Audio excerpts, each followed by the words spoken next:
오늘은 변화 앞에서 지혜로운 모습이라는 제목으로 말씀을 나누려고 합니다. 코로나 사태로 인해서 세상의 많은 사람들이 변화를 말하고 있습니다. 수많은 사회학자들이 코로나 이전으로는 이제 돌아갈 수 없다고 말을 하고 있습니다. 특히나 사회적 거리두기 운동 때문에 우리 삶에 이것이 밀접하게 들어오고 있습니다. 우리는 외출할 때마다 마스크를 쓰고 나가야만 합니다. 그리고 마트만 가더라도 우리는 앞뒤 사람들과 거리의 간격을 유지하기 위해서 내가 서야 되는 곳이 표시된 것을 볼 수 있습니다. 그리고 또한 점원과 나 사이에 투명 아크릴판이 설치된 것을 볼 수 있습니다. 대형 마트뿐만 아니라 우체국이나 그리고 동네 마트 그리고 식당에 있는 테이블마다 이런 칸막이가 설치되어 있는 것을 우리는 쉽게 볼 수가 있습니다.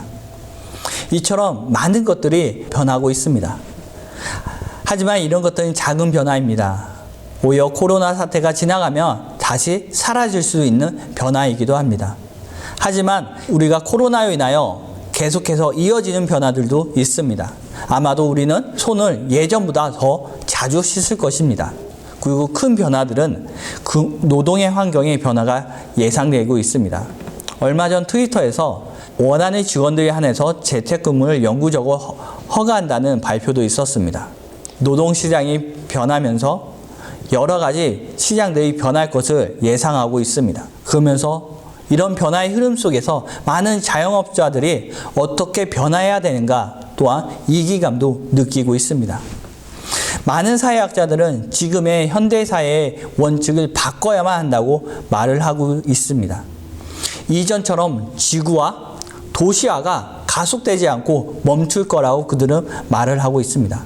반면에 디지털화 그리고 언커넥트화는 가속될 것이라고 그들은 말하고 있습니다. 현대사회에서 하나의 원칙이 인간의 무한한 욕망을 긍정으로 사용해서 무한한 소비를 촉진시킨 이 원칙을 바꿔야만 한다고 어떤 사회학자들은 말하고 있습니다. 세상은 변화를 얘기하고 있습니다. 교회도 이 변화에 따라가고 있습니다. 교회도 많은 것들이 변화한 것을 우리는 볼 수 있습니다.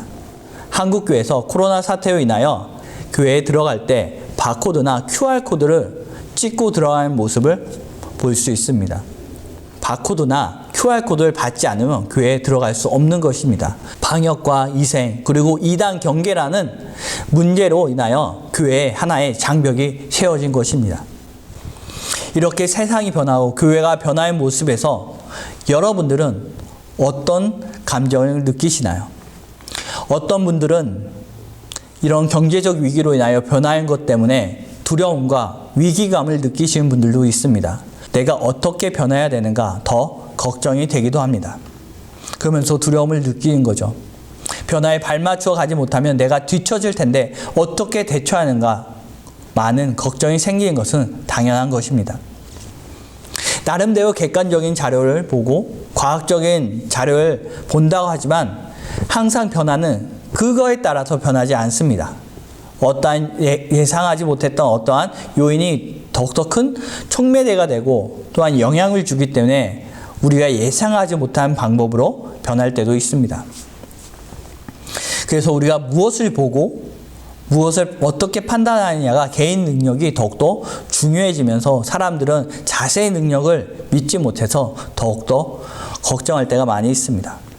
그러나 우리는 이런 변화를 경계할 필요는 있지만 크게 두려워할 필요는 없습니다.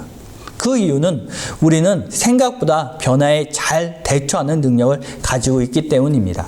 지금의 현대사회에서 삶을 사신 분들은 그 어떤 세계 역사에서의 변화에서도 잘 적응하신 분입니다. 특히나 한국 분들은 세계 여타 어느 나라 사람들보다 변화에 잘 적응하는 능력을 갖고 있는 사람들입니다. 한국 전쟁으로 완전히 폐허가 된 땅에서 산업을 일으키면서 지금의 한국을 만든 사람입니다. 산업만 일으킨 것이 아니라 문화도 꼽힌 사람들입니다. 이제 세계의 여러 사람들이 한국 노래를 부르고 한국 드라마를 보고 한국 영화에 호응을 하고 있습니다. 이렇듯 한국은 짧은 시간에 변화에 잘 적응하면서 오히려 변화를 주도하고 있는 주체가 되었습니다. 특히나 우리 같은 한국 이민자들은 누구보다도 큰 변화를 경험한 사람들입니다. 낯선 땅에 와서 낯선 언어를 익히면서 우리는 변화에 잘 적응한 사람들입니다. 우리의 삶이 우리 변화의 능력의 증거입니다. 우리는 생각보다 변화에 대처하는 능력을 가지고 있습니다. 그렇기 때문에 여러분들은 크게 변화를 걱정하실 필요는 없습니다.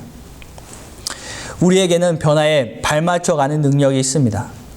하나의 예로 우리 손에는 이제 스마트폰을 누구나 사용하고 있습니다. 스마트폰이 언제 나왔을까요? 2007년에 아이폰이 나오면서 스마트폰이 보편화되기 시작했습니다. 13년밖에 되지 않았는데 이제 누구나 다 사용하고 있는 것입니다.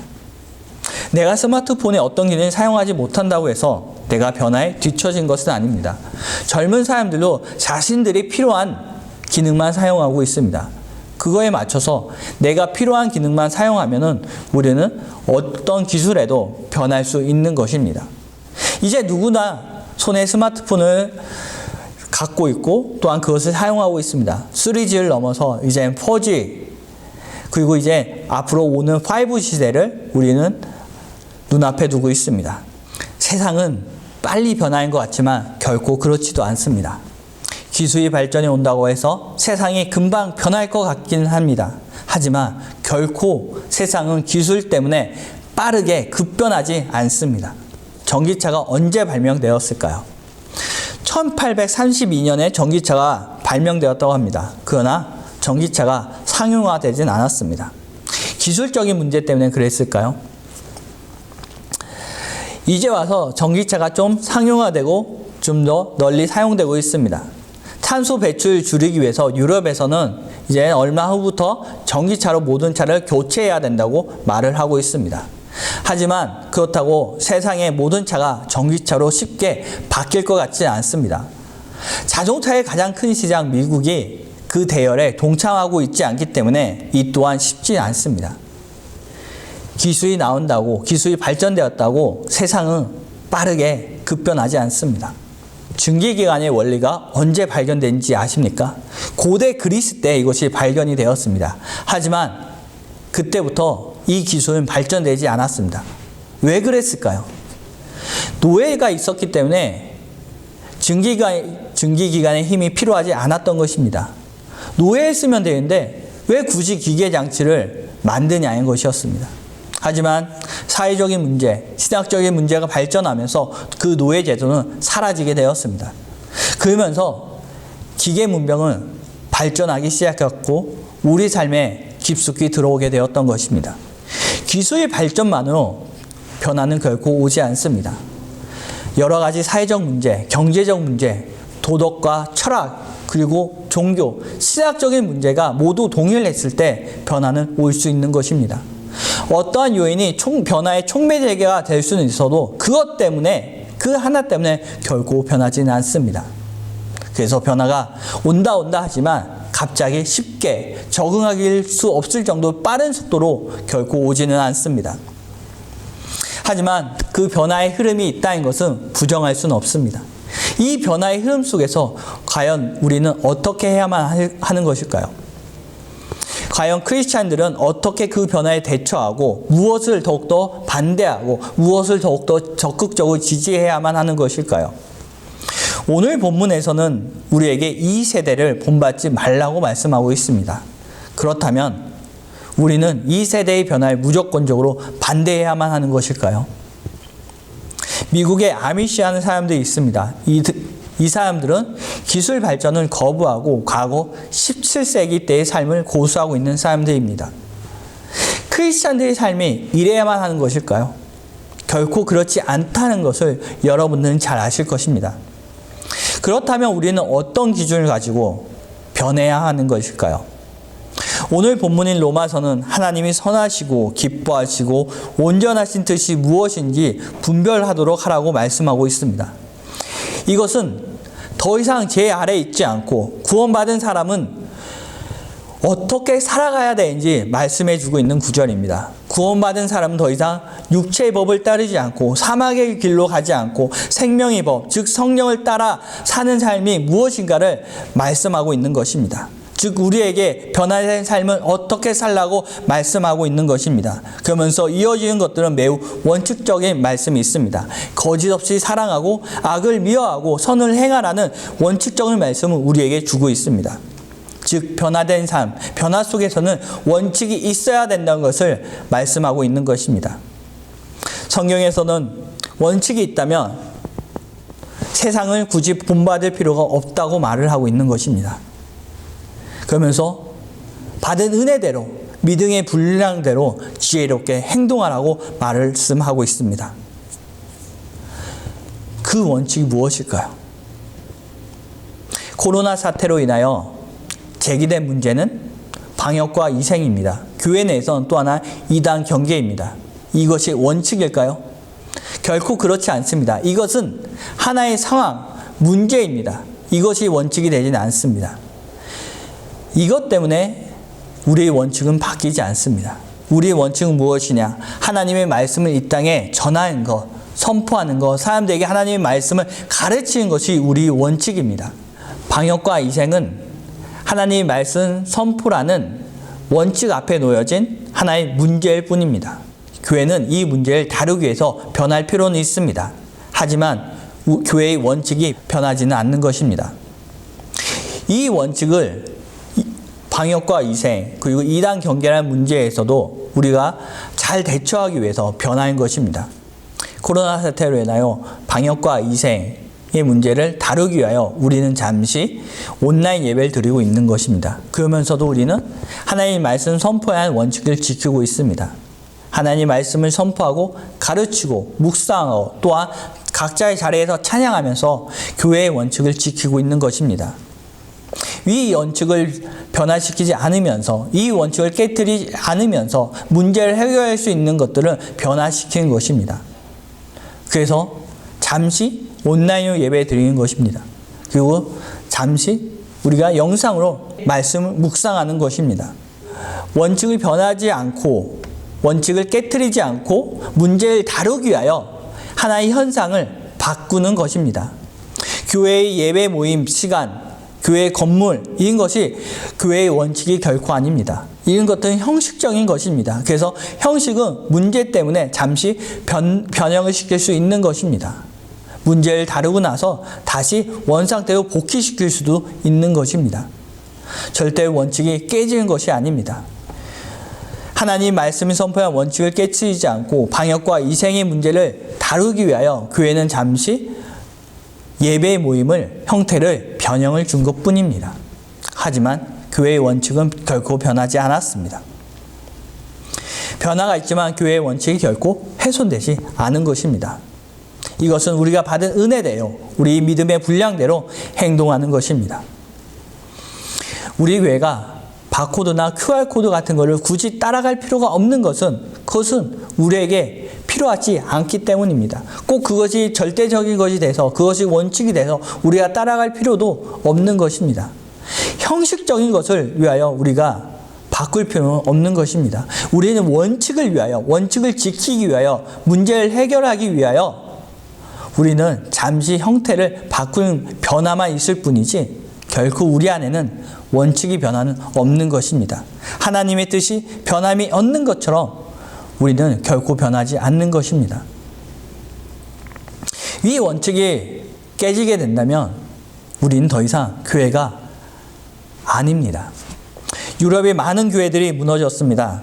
그 무너진 교회로 많은 사람들이 또한 모이고 있다고 합니다. 하지만 그 안에는 하나님의 말씀이 없습니다. 예수님의 가르침이 없습니다. 그들은 서로 모여서 서로 자신이 읽은 책에서 소설이나 수필이나 시에서 자신이 인상 깊었던 것을 말하고 나누지만 결코 그 안에서 하나님의 말씀을 말하지 않습니다. 자신의 취미생활을 말하면서 공감대를 형성하면서 서로 떡을 떼면서 빵을 먹으면서 마시면서 친밀관계를 유지하고 있지만 또한 구제도 하고 있지만 예수님의 이름으로 결코 행하고 있지는 않습니다. 그렇다면 이것을 교회라고 말할 수 있을까요? 교회의 형태는 갖추었지만 교회의 원칙, 하나님의 말씀을 선포하고 가르치는 일이 없기 때문에 이것은 더 이상 교회라고 말할 수 없는 것입니다. 원칙이 변하면 그 본질이 바뀌게 되는 것입니다. 원칙이 변하면 그 본질 자체가 변질되는 것입니다. 그렇기 때문에 교회가 어떻게 해야 되느냐? 교회의 원칙을 지키면서 문제를 해결하기 위한 하나의 형태만 우리는 변화해야 한다는 것입니다. 교회의 목적 자체가 결코 변할 수 없는 것입니다. 이것은 교회뿐만 아니라 우리 개인의 신앙생활도 마찬가지입니다. 누가 무엇을 한다고 해서 우리는 매번 그것을 따라갈 필요가 없습니다. 누가 무엇을 산다고 해서 우리가 그것을 매번 살 필요도 없는 것입니다. 그래서 성경은 오히려 이 세대를 본받지 말라고 말씀하고 있습니다. 우리가 정말 본받아야 되는 것은, 우리가 지켜야 되는 것은 하나님이 선하시고 기뻐하시고 온전하신 뜻이 무엇인지 바로 분별하도록 하는 것입니다. 그래서 우리가 받은 은혜대로, 우리가 받은 그 믿음의 분량대로 행동하는 것입니다. 지혜롭게 행동하기 위해선 참 많은 어려움이 있습니다. 지혜롭게 행동하기 위하여 우리는 더 많은 것을 굽어 살펴볼 때가 많이 있습니다. 하지만 부작용이 따를 때가 있습니다. 많은 것을 보다 보니까 마음이 더 쉽게 뺏기기도 합니다. 이것을 꼭 해야만 할 것 같은, 우리 원칙을 바꿔야만 할 것 같은 마음이 들 때도 있습니다. 하지만 이런 것들은 모두 어리석은 행동이 될 수 있습니다. 우리는 우리의 뜻이 무엇인지 바로 세워야 합니다. 기업은 이익 증대라는 것이 자신의 원칙입니다. 교회는 말씀 선포라는 것이 교회의 원칙입니다. 그렇다면 개인, 크리스찬의 삶의 원칙은 무엇일까요? 그것은 바로 예수님을 닮는 것, 예수님이 제자된 삶을 사는 것, 하나님의 말씀대로 사는 하나님이 자녀된 모습을 가지는 것입니다. 우리가 하나님 뜻대로 산다는 그 원칙을 세웠을 때 세상이 어떤 변화가 우리를 이끌어 한다고 해도 우리는 결코 휩쓸려 가지 않고 우리는 그 자리에서 꿋꿋하게 하나님의 말씀대로 살 수 있는 것입니다. 만약에 우리가 예수님을 닮는다는 원칙을 세우지 않았을 때 우리는 세상의 변화에 금세 휩쓸려 가게 될 것입니다. 어떤 사람이 이것이 맞다고 하면 그거에 휩쓸려 가게 될 것입니다. 어떤 사람이 이것이 더 이익된다 하면 우리는 그것을 따라갈 것입니다. 하지만 우리는 하나님의 뜻대로 산다는, 하나님이 자녀된 모습으로 성령에 따라 행한다는 그 원칙을 세웠을 때 우리를 유혹하는 어떤 악한 것도 능히 물리칠 수 있는 것입니다. 우리는 변화 앞에서도 능히 잘 대처할 수 있고 변화를 또한 주도해 갈 수 있는 사람이 되는 것입니다. 뜻을 세우지 않는다면 쉽게 휩쓸려 가게 됩니다. 그렇기 때문에 우리는 더더욱 변할 만한 세상에서 우리의 뜻이 무엇인가 바로 세워야만 하는 것입니다. 세상은 언제나 변해야 한다고 말을 하고 있습니다. 지금 코로나 사태로 이렇게 변해야 되고 저렇게 변해야 된다고 말을 하고 있습니다. 또 그런 것들이 예상되기도 합니다. 그럴 때마다 우리는 두렵고 떨리기도 합니다. 염려되기도 합니다. 하지만 염려하시기 마시기 바랍니다. 여러분들은 이미 변화에 대처할 수 있는 능력을 갖고 계십니다. 여러분들의 삶이 그 능력의 증거입니다. 변화 앞에서 하나님의 말씀은 바로 하나님의 뜻이 무엇인지 분별하는 것입니다. 그리고 내가 받은 은혜대로, 믿음의 분량대로 지혜롭게 행동하시기 바랍니다. 하나님의 뜻 더 이상 제 아래에 있지 않고 사망의 법, 육체의 법을 따르지 않고 생명의 법, 성령을 따르는 삶을 뜻을 세우시고 살아가시기 바랍니다.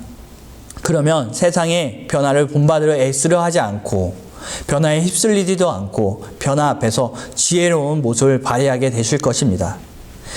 언제나 하나님의 뜻을 분별하고 은혜와 믿음의 분량대로 지혜롭게 사시길 바랍니다. 다 함께 기도하시겠습니다.